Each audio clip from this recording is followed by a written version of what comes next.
अल्हम्दुलिल्लाह अल्हम्दुलिल्लाहि वहदा वस्सलातु वस्सलामु अला मन ला नबिय्य बअदा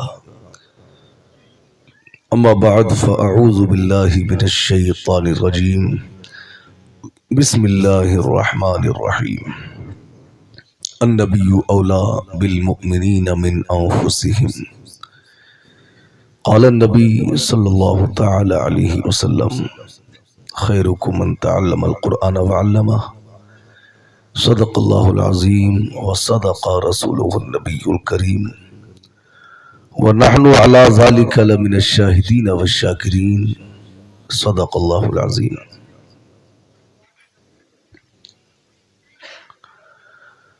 या खुदा बहरे जनाब मुस्तफ़ा इमदाद कुन,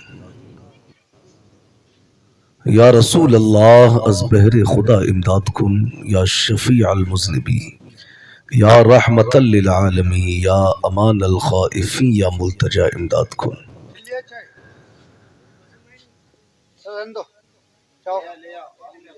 या शहीद करबला, या दाफ़िए करबोबला, गुल रुखा शहजादे गुलगो कबा इमदाद कुन।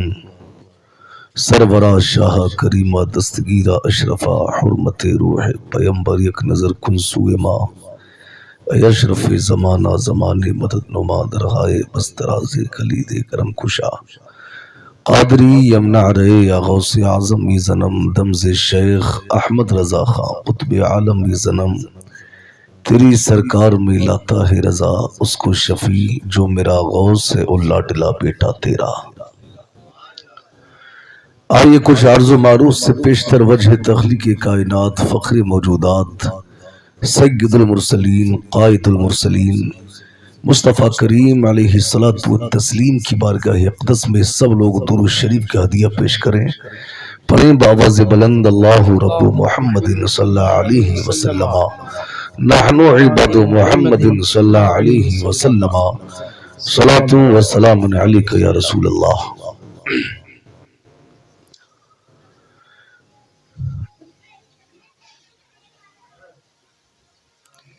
लायक मुबारकबाद है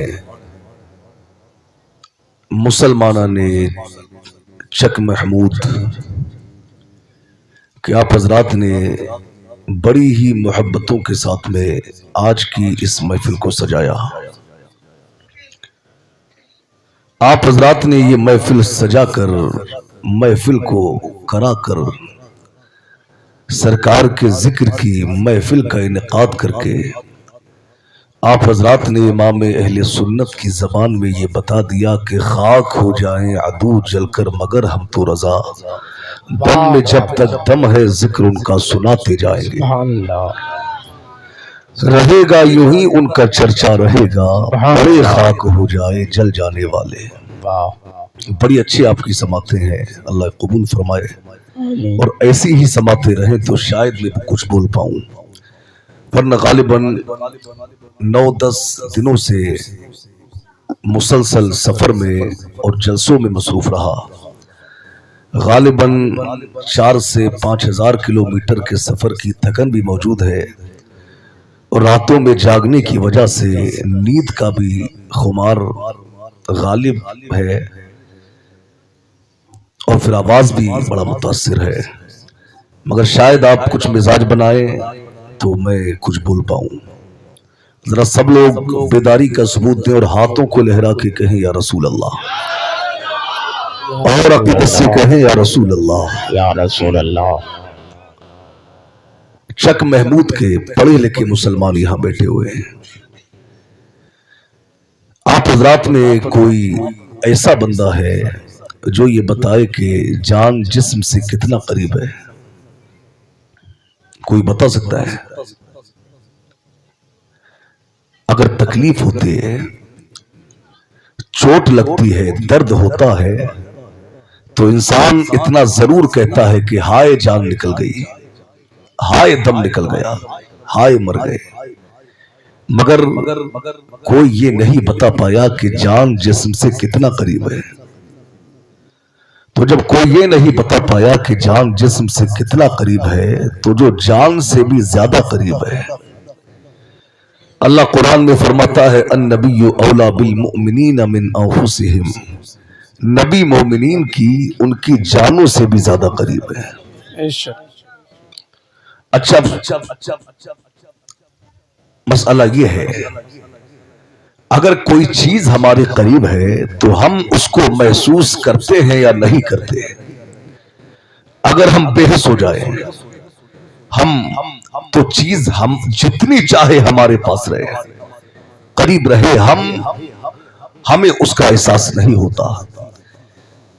लेकिन अगर हमें एहसास होता है कोई चीज हमारे करीब है, हमें उसका एहसास भी है और फिर ये भी हमें मालूम है कि ये चीज जो हमारे करीब है इसकी अहमियत क्या है,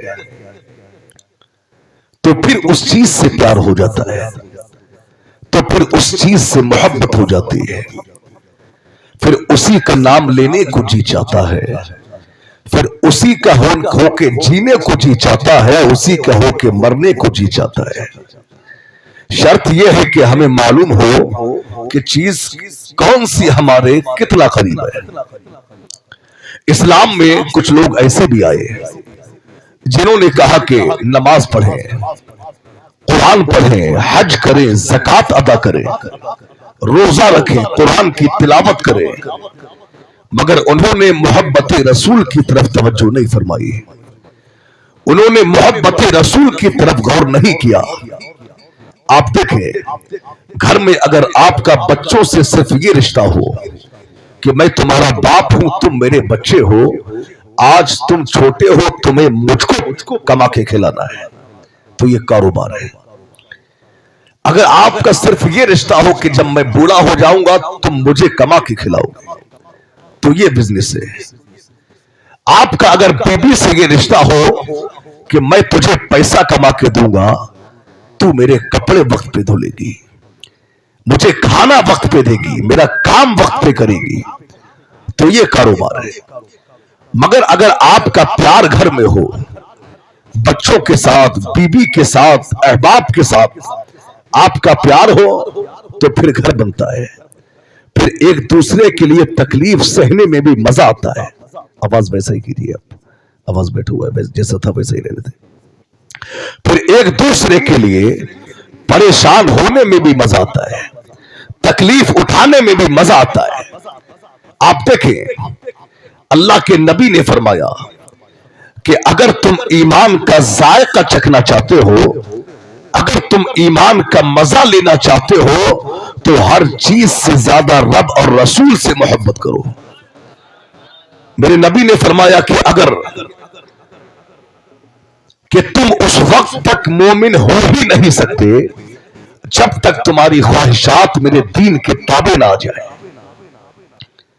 यानी हमें चाहना भी वो है जो मुस्तफा जाने रहमत की चाहत है, हमें करना भी वो है जो नबी की चाहत है, हमें लिबास भी वैसा पहनना है जो अल्लाह के नबी की चाहत है, हमें जिंदगी उस तरीके से गुजारना है जो अल्लाह के नबी की चाहत है। यानी आपकी सोचें मुस्तफा जाने रहमत की गुलाम हो जाए, आप अपने आप को लपेट कर, अपनी फिक्रों को, अपनी सोचों को कंट्रोल करके, अपने जज्बात को, अपने आप को लपेट कर मुस्तफा जाने रहमत के कदमों में डाल दो। और सरकार ताजु शरिया अलैहि रहमान ने तो हमें बता दिया कि जिंदगी ये नहीं है किसी के लिए, जिंदगी है नबी की, नबी के लिए। ना समझ मरते हैं जिंदगी के लिए, जीना मरना है सब कुछ नबी के लिए। वाह वाह वाह, सुभान अल्लाह। आपको लपेट कर, अपनी सोचों को कंट्रोल करके सहाबा ने मुस्तफा जाने रहमत के कदमों में डाल दिया। अल्लाह अकबर। मेरे नबी के प्यारे सहाबी और मुस्तफा जाने रहमत के पहले खलीफा यानी हजरत अबू बकर सिद्दीक रजी अल्लाह तआला अन्हु। ये कौन अबू बकर है? ये वो अबू बकर है कि कि अल्लाह के नबियों के बाद में और रसूल के बाद में अगर सबसे बड़ा किसी का मकाम है तो वो हजरत अबू बकर सिद्दीक का मकाम है।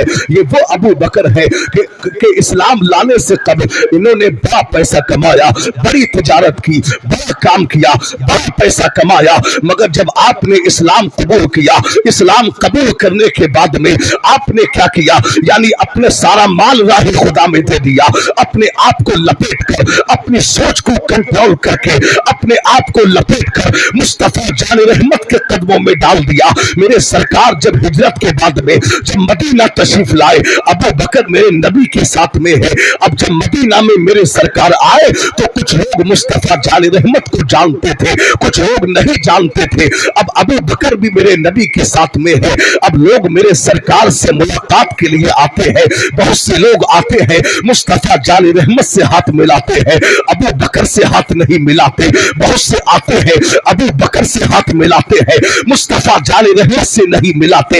यानी लोगों को शुबा हुआ कि माज़अल्लाह इनमें अल्लाह का नबी कौन है। उसकी वजह क्या है? वजह यह है कि हजरत अबू बकर सिद्दीक की हर अदा मुस्तफा जान रहमत की तरह थी, आपका हर अंदाज मेरे नबी की तरह था। यानी आप लिबास भी वैसा पहनते जो मुस्तफा जान रहमत का लिबास था, आप बातें भी उस तरह करते जो मेरे सरकार का अंदाज था, आप चला भी उस तरह करते जो मेरे नबी का अंदाज था, आप बैठते भी उस तरह थे जो मेरे नबी का अंदाज था, आप अमामा भी वैसा बांधते जो मेरे नबी का अमामा बांधा करते थे, मेरे नबी जैसा अमामा बांधते थे। यानी अमामे का जो पेज मेरे नबी का ढीला रह गया वो अबू बकर सिद्दीक का भी ढीला रह गया। अल्लाह अकबर। अब अबू बकर सिद्दीक ने महसूस किया यार लोग आते हैं, कुछ लोग मुझसे हाथ मिलाते हैं, नबी से हाथ नहीं मिलाते, कुछ नबी से मिलाते हैं, मुझसे नहीं मिलाते। इसका मतलब लोग कंफ्यूज हो रहे हैं, लोग जो है कंफ्यूज है कि अल्लाह का नबी कौन है। चलो अब कुछ ऐसा काम किया जाए कि आने वाले को पता लग जाए कि इनमें गुलाम कौन है और आका कौन है। अल्लाह अकबर। अब सिद्दीक अकबर ने क्या किया, अपनी चादर को लिया और चादर को लेके सिद्दीक अकबर ने मेरे सरकार के सरहाने खड़े होके चादर का साया मुस्तफा जान रहमत के ऊपर किया। अब लोग आते हैं और आकर पहचान लेते हैं कि जिस पर साया किया जा रहा है वो अल्लाह का नबी है और जो साया कर रहा है वो गुलाम है। अल्लाह अकबर। यहाँ पर मुहद्दिसीन ने बड़ा ही खूबसूरत नुक्ता लिखा है। मुहद्दिसीन कहते हैं कि सिद्दीक अकबर ने थोड़ी देर के लिए मुस्तफा जान रहमत के ऊपर अपनी चादर का साया किया, मगर अल्लाह के नबी ने एहसान का बदला ये दिया कि क़यामत के लिए अपने गुंबद का साया सिद्दीक अकबर के मजार पे डाल दिया। सुभान अल्लाह। नारे तकबीर, नारे रिसालत, मसलके आला हजरत, नारे तकबीर। माशाअल्लाह माशाअल्लाह। कयामत तक के लिए मेरे नबी ने अपने गुंबद का साया कब्र सिद्दीक अकबर पे डाल दिया। आप देखे सहाबा की जिंदगी देखे आप। अब आइए आप देखे सहाबा की जिंदगी। हजरत उमर फारूक आजम, एक दिन क्या हुआ कि रात में चेहरे पर नकाब डाल के हजरत उमर फारूक आजम निकले मदीना शरीफ की गलियों में। साथ में खादिम भी हैं और मदीना शरीफ की गलियों में घूम रहे हैं। एक दो गली बाकी रह गई, नमाज फजर का टाइम हो गया। उमर फारूक आजम ने खादिम से कहा कि चलो नमाज फजर का टाइम हो गया, नमाज फजर अदा कर लें। उमर फारूक आजम ने जमात कराई और नकाब चेहरे पर बंधा हुआ है। फारिग हुए, आगे बढ़े, क्या देखते हैं कि एक खेमे में एक बूढ़ी खातून बैठी हुई है, परेशान लगती है। उमर फारूक आजम ने खादिम से कहा कि इस बूढ़ी से जरा हाल मालूम करके आओ। मेरे भाई, आज तो हमारा अपना बाप अगर रोता हो तो आज औलाद को यह तौफीक नहीं होती कि मेरे बाप क्यों रोते हो, किस बात ने तुम्हें रुलाया, किस चीज ने तुम्हें रुलाया। आज बूढ़ी मां बेचारी रोती रहती है और हमें यह तौफीक नहीं होती कि मां से पूछ ले मां क्यों रोती है। अभी अल्लामा मुफ्ती मुजम्मिल साहब किबला ने अज़मत वालिदैन के हवाले से बड़ा ही मुदल्लल खिताब किया। तो इसलिए मुझे ज्यादा कुछ कहने की जरूरत नहीं। आप देखें, आज हमें तौफीक नहीं होती, एक बूढ़ी मां बेचारी घर में इंतजार में रहती है कि शाम को बेटा आएगा और कुछ वक्त मेरे पास भी गुजारेगा। अब शाम होती है, बेटा नौकरी से आता है, हाथ में कुछ फलों की थैलियां लाता है और डायरेक्ट वो बीबी के कमरे में जाता है और बीबी के हाथ में थैली दी और कहा कि जाओ 2-4 सेब, किन्नू वगैरह ये जाओ मां को भी दे आओ। उसे कौन सी जरूरत है? अब बीबी आती है, एक बर्तन में रख के फल लेकर आती है थोड़े से और मां के सामने पेश करती है। अब जब मां ये मंजर देखती है तो उसको बड़ी तकलीफ होती है। उस वक्त में मां कहती है, यार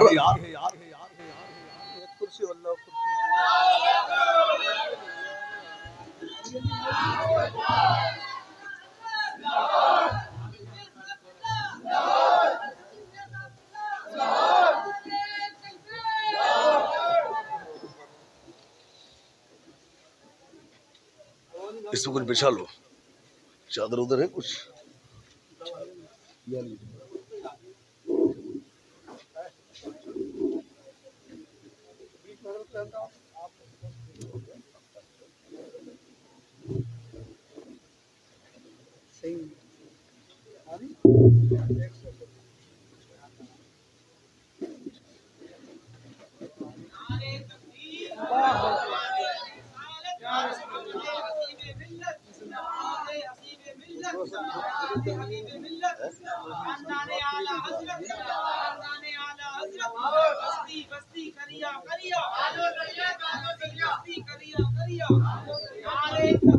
इसको जरा सेट करो,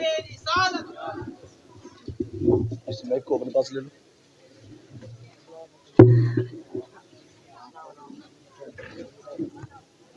इसको बेटा पाओ।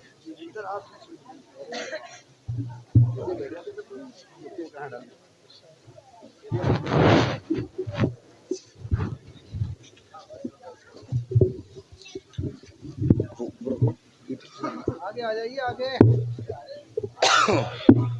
के तमाशे देख रहे हो।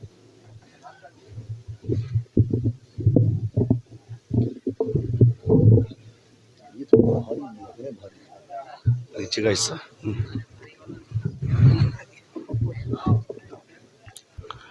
माशाअल्लाह, सुभान अल्लाह। पीरी तरीक़त रहबर राह शरीयत तरीक़त सूफी बासफ़ा आमिल औरादो वज़ाइफ शहज़ादे हुजूर हबीब मिल्लत हज़रत अल्लामा शाह हुजूर हसीब मियां साहब क़िबला तशरीफ़ ला चुके हैं। आप हज़रत के नूरानी चेहरे की ज़ियारत फरमाएं और बस मेरे को जुमले मुलाहिज़ा फरमाएं। ज़रा सारा मजमा हाथों को लहरा के कहे या रसूल अल्लाह, और अक़ीदत से कहे या रसूल अल्लाह।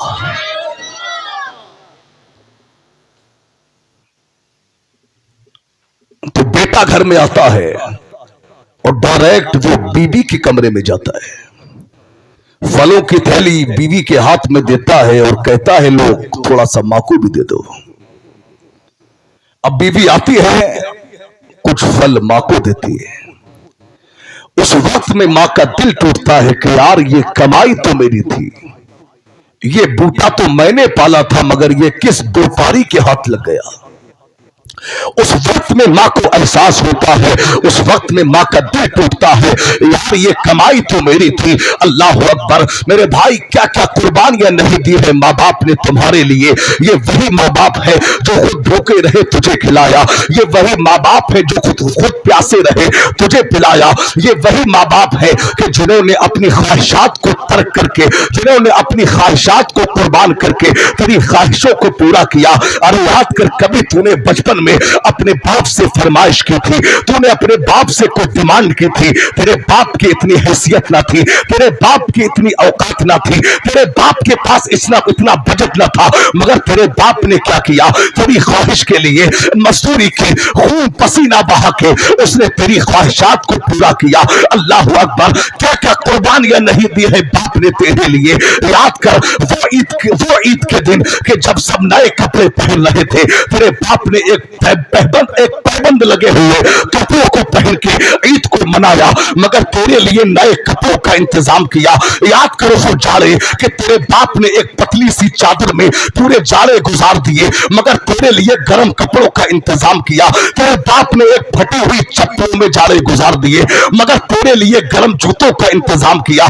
क्या क्या नहीं किया है बाप ने तेरे लिए। अरे याद कर कभी तूने रात में माँ से कहा था, अरे माँ मुझे रात में डर लगता है, अरे माँ मुझे रात में काला सा साया सा नजर आता है। तू तो ये जुमला कह के भूल गया, मगर तेरी जब रात हुई तेरी माँ तेरे सरहाने बैठ गई और तेरी माँ ने सरहाने बैठ के पूरी रात को गुजार दिया, यानी अपनी नींद को कुर्बान करके तुझे सुलाया।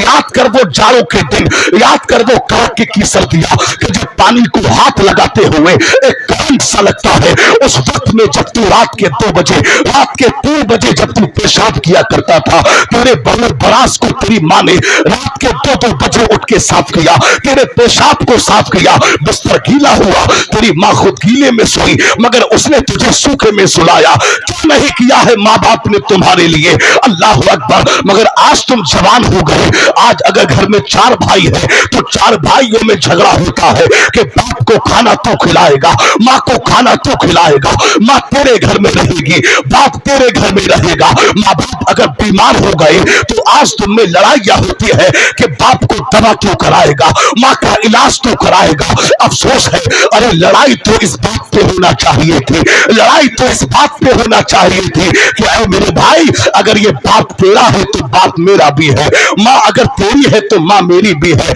अरे माँ की दवा तू नहीं, दवा मैं कराऊंगा, इलाज तू नहीं, इलाज मैं कराऊंगा।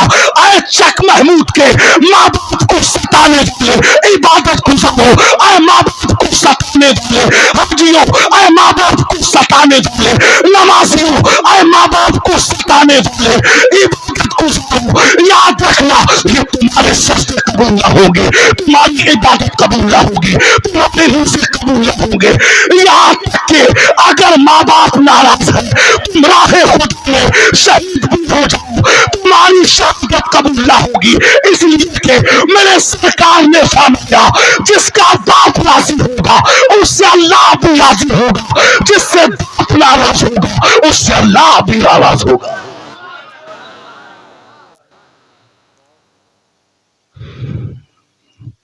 आज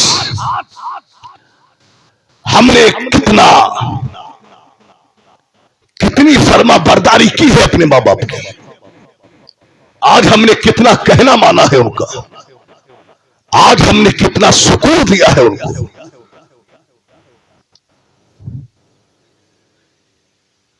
जिनकी माएं दुनिया से चली गई, जिनके वालिदैन इस दुनिया में मौजूद नहीं, अल्लाह उनकी कब्रों पर रहमत नूर की बारिशें अता फरमाए। मगर जिनके माँ बाप जिंदा है, मैं कहूंगा कि वक्त है इनको राजी कर लो। कसम खुदा की अगर इनको राजी कर लिया तुम्हारी दुनिया भी कामयाब है और आखिरत भी कामयाब है। उमर फारूक आजम ने बूढ़ी के पास गए और बूढ़ी से कहा कि अरे बूढ़ी मां क्यों परेशान हो, क्या हुआ? तो बूढ़ी ने कहा कि मैं बेवा हूं, मेरी कोई औलाद नहीं, गालिबन 25 दिनार उसने कहा मुझ पे कर्जा भी हो गया है, 3 दिन से मैंने खाना नहीं खाया। मगर मुझे उमर फारूक आजम से बड़ी शिकायत है कि उमर ने मेरी खैरियत नहीं पूछी। यानी उमर फारूक आजम से ही बात चल रही है। उसने कहा कि मुझे उमर से बड़ी शिकायत है कि उमर ने मेरी खैरियत नहीं पूछी। जब इतना कहा तो उमर फारूक आजम ने कहा कि मैंने इस बात पे बूढ़ी से कहा, बूढ़ी खातून, उमर को बेचारे को क्या पता कि तू बेवा है, उमर को क्या पता कि तुझ पर कर्जा हो गया, उमर को क्या पता कि तू भूखी है। अल्लाह अकबर।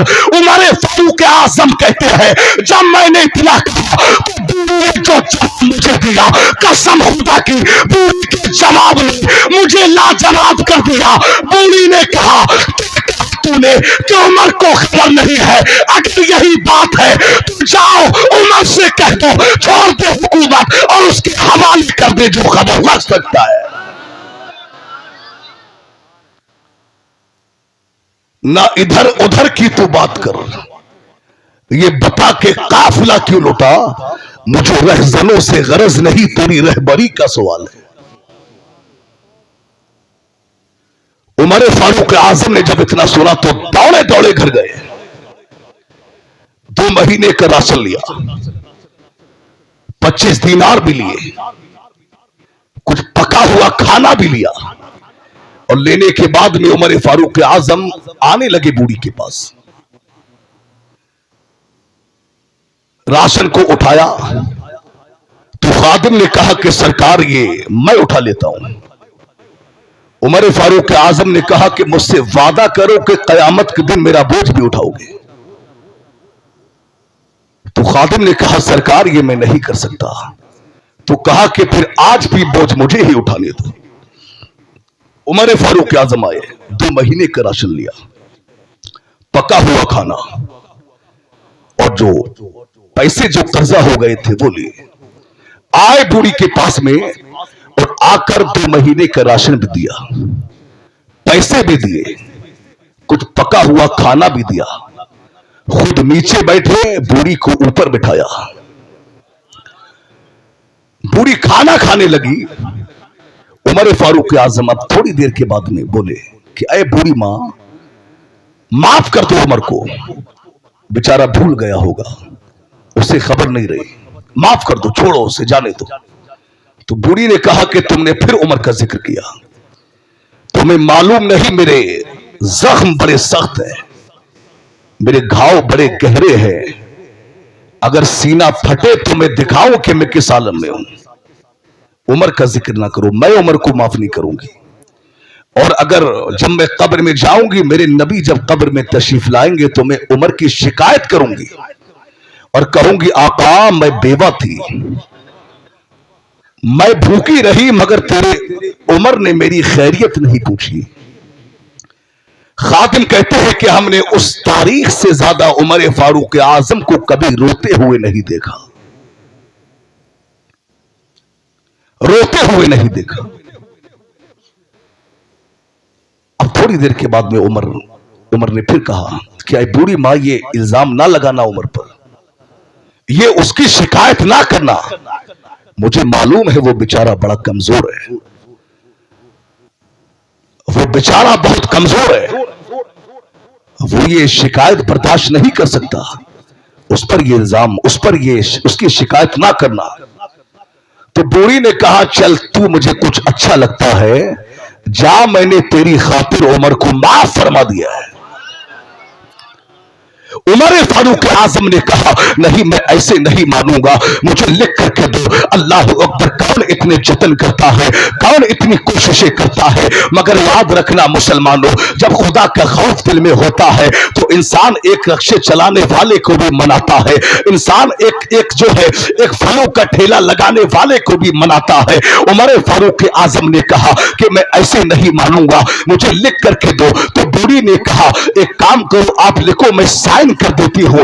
उमर फारूक आजम ने कागज और कलम को लिया और कागज और कलम को लेके उमर फारूक आजम ने अब क्या किया, उस कागज पर लिखना शुरू किया कि फला बिनते फला को उमर से शिकायत थी, लेकिन अब उसने उमर को माफ कर दिया है। अल्लाह अकबर। जब इतना कहा, इतने में हजरत अली आ गए, हजरत अब्दुल्ला बिन मसूद आ गए और उन्होंने कहा ऐ उमर, हम कब से तुम्हें मदीना में तलाश कर रहे हैं और तुम यहां बैठे हुए हो। अब जब इतना सुना तो बूढ़ी चौंकने लगी और चौंक कर खड़ी हो गई, कहा कि आप उमर है, अल्लाह आप उमर है। जब इतना कहा तो उमर फारूक आजम ने कहा ऐ बूढ़ी खातून, तुमने जो कहा है बिल्कुल ठीक कहा है, बस इस पे साइन कर दीजिए। बूढ़ी ने साइन किया।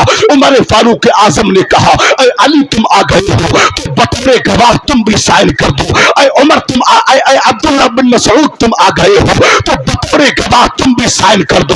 अल्लाह अकबर। साइन करके उमर फारूक आजम ने रुक्का लपेटा और लपेट कर मौला अली से कहा कि आए मौला अली, हो सकता है मैं तुमसे पहले दुनिया से चला जाऊं, अगर मैं मरने से पहले जाओ मुक्का मेरी कब्र में रख देना, इसलिए कि जब कब्र में सरकार आएंगे और मुझसे पूछेंगे अरे उमर तूने मेरे मोहम्मद के साथ में कैसा सलूक किया, तो मैं कहूंगा आका एक बीवी नाराज थी, आपका उमर उसको भी राजी करके आया है।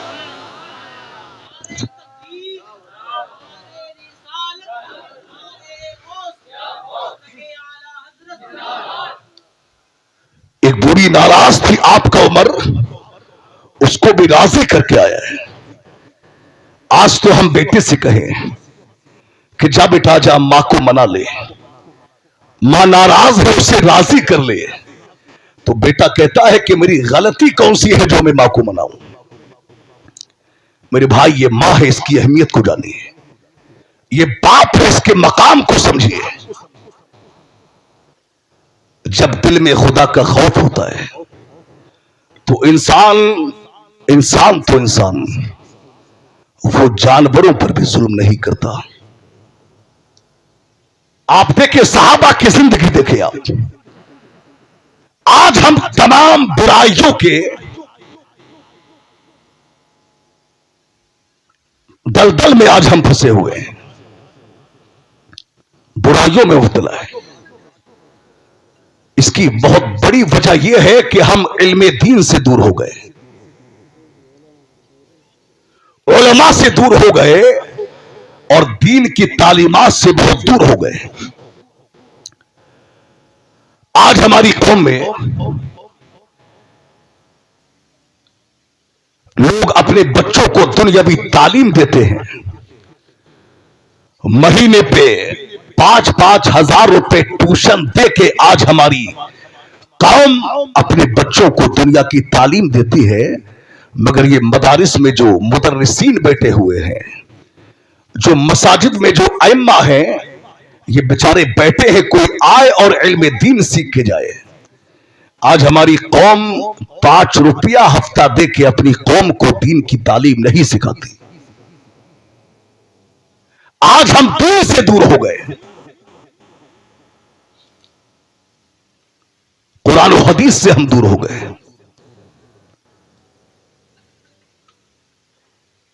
मैं ये नहीं कहता कि आप अपने बच्चों को डॉक्टर, इंजीनियर, वकील ना बनाए, आप सब कुछ बनाइए मगर दीन का आलिम भी बनाए।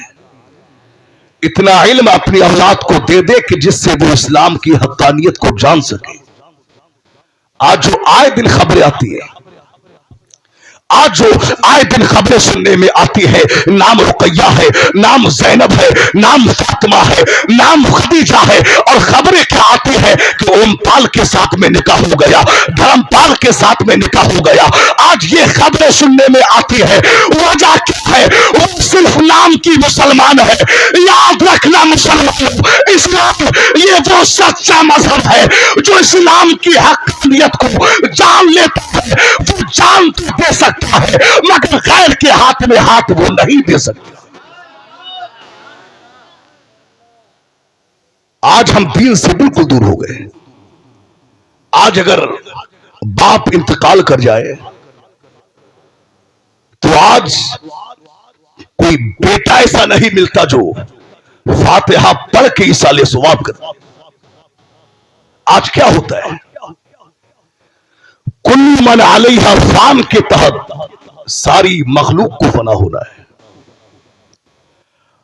लाखों बच्चे रोजाना दुनिया में पैदा होते हैं और लाखों लोग रोजाना इस दुनिया से चले भी जाते हैं। खबरें आती है किसी का बाप चला गया, किसी की मां चली गई, किसी के दादा का, किसी की दादी का, किसी की नानी का, किसी के नाना का इंतकाल हो गया। लोग शरीके गम होते हैं, शरीके गम होते हैं और थाले मार मार के रोते हैं। तदफीन होती है, मैयत को दफन किया जाता है, दफन करके घर आते हैं और लंबे लंबे चावलों की बिरयानी खाई और मूंछों पे हाथ फेरा और चलते बने। इसी तरह 10वां भी होता है, 20वां भी होता है और फिर वक्त आता है 40वें का। कसम खुदा की, आज हम 40 की फातिहा में जब जाते हैं तो हमें 40 की महफिल में ऐसा लगता है कि ये 40वां नहीं बल्कि किसी के वलीमे का खाना खिलाया जा रहा है। यानी बाकायदा दावतें आज होती हैं 40वां के मौके पर। आज क्या होता है, आज जब 40वें की तारीख आती है तो मैयत के घर से 2-4 लोग बस्ती में निकलते हैं और घर घर जाके वो दावत करते हैं कि मियां मेरे बाप का 40वां है, आपकी दावत है आना है। मेरे नाना का 40वां है, आपकी दावत है आना है। मेरे दादा का 40वां है, आपकी दावत है आना है। मेरी पोती का 40वां है, आपकी दावत है आना है। मेरी खाला का 40वां है, आपकी दावत है आना है। अल्लाह अकबर। आज लोग क्या करते हैं, यानी 40वें की दावतें करते हैं। अब दावतों में शेख साहब भी आ रहे हैं, वकील साहब भी आ रहे हैं, इंजीनियर भी आ रहे हैं, डॉक्टर भी आ रहे हैं, यानी बड़े बड़े वक्त के नेता भी आ रहे हैं, वक्त के बड़े बड़े अमीर भी आ रहे हैं 40वें का खाना खाने के लिए। और हमने देखा कि आज लोग इसी तरह 2-2 लाख रुपए, 3-3 लाख रुपए आज लोग 40वें की दावतों में उड़ा देते हैं। आए चक महमूद के जिंदा दिल गयूर मुसलमानों, कान खोल के सुनना, अगर 40वां कराना मकसद है तो आप मसाजिद के इमाम को बुलाइए, इफ्ता के मुफ्तियान किराम को बुलाइए, मदरिस के मुदर्रिसीन को बुलाइए, हुफ्फाज को बुलाइए, कुर्रा को बुलाइए, पढ़े लिखे मुसलमानों को बुलाइए और बुलाने के बाद में आप उनसे बुला के आप फातिहा खानी कराइए, कुरान खानी कराइए, यासीन शरीफ पढ़वाइए, महफिल मिलाद कराइए, कुरान खानी करवाइए। मगर और अगर जो लोग वक्त पे है, अगर खाना बनाया है तो आप उनसे कह सकते हैं जो लोग आए हैं वो खाना खा के जाए। मगर याद रखना, स्पेशली तौर पर दावत करने की इजाजत नहीं है। याद रखना, सरकार आला हजरत ने अपनी फतवा रज़विया शरीफ में सरकारी सदर शरिया बदल तरीका ने बारे शरीयत में लिखा है, बारे शरीयत में लिखा है कि 40वां और तीजा की दावत करना ये बिदअत कबीरा है, ये नाजायज है। याद रखना मुसलमानों, लाखों लाख 40 की दावतों में उड़ाने वालों, इससे बेहतर है आप किसी मदरसे में जाइए और मदरसे के नाज में आला के हाथ में आप वो रकम दे दीजिए, या मदरसे में काम हो रहा है तो वो काम करा दे, या लाइब्रेरी में किताबें रखवा दे। कसम खुदा की, जब तक बच्चे लाइब्रेरी से तुम्हारी किताबें पढ़ते रहेंगे, जब तक मदरसा कायम रहेगा, मरहूम को सवाब पहुंचता रहेगा।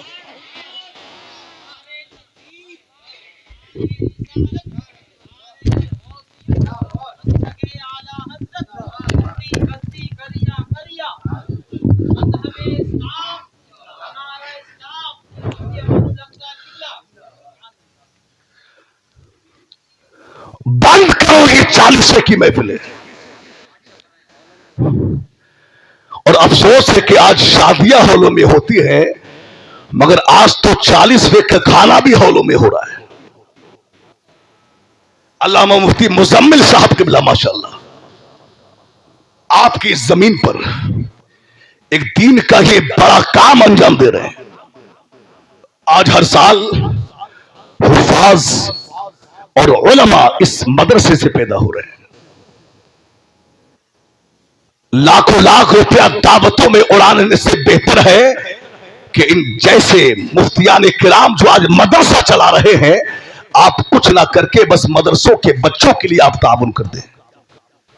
इधर मदरसे का तालिब इल्म अगर खुश हो गया, उसका पेट भर गया, उसकी बरकत से आपके रिस्क में भी बरकतें हो जाएंगी, आपके मज़लूमीन की मग़फ़िरत भी हो जाएगी।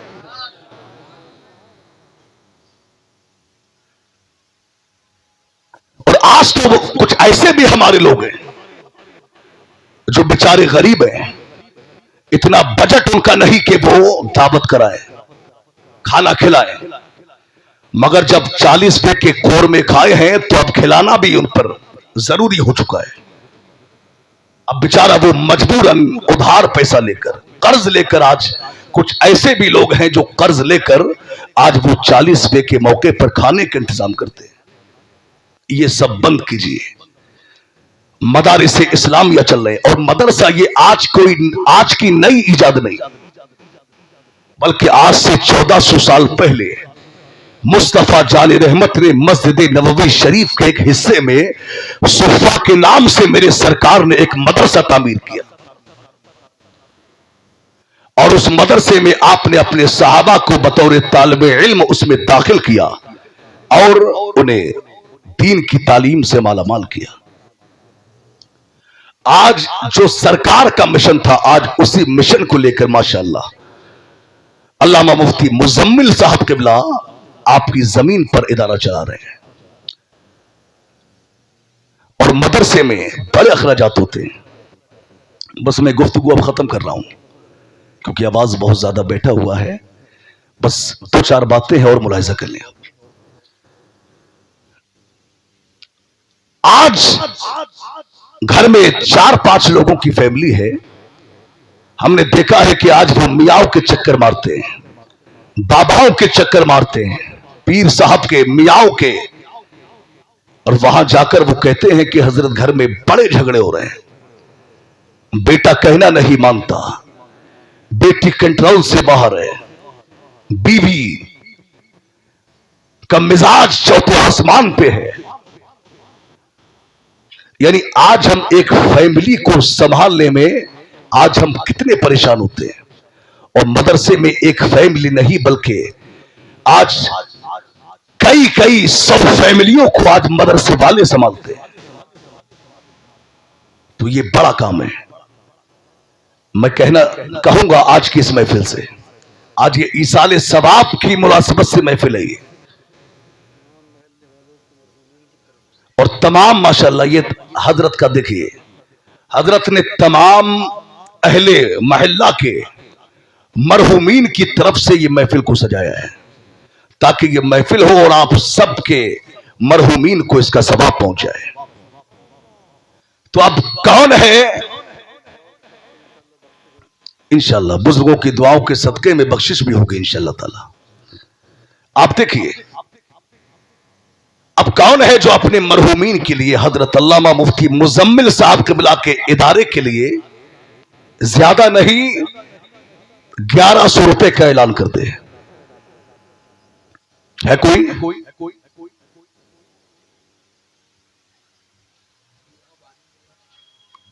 आप परेशान ना हो, मैंने बहुत ज्यादा बड़ा ऐलान नहीं किया,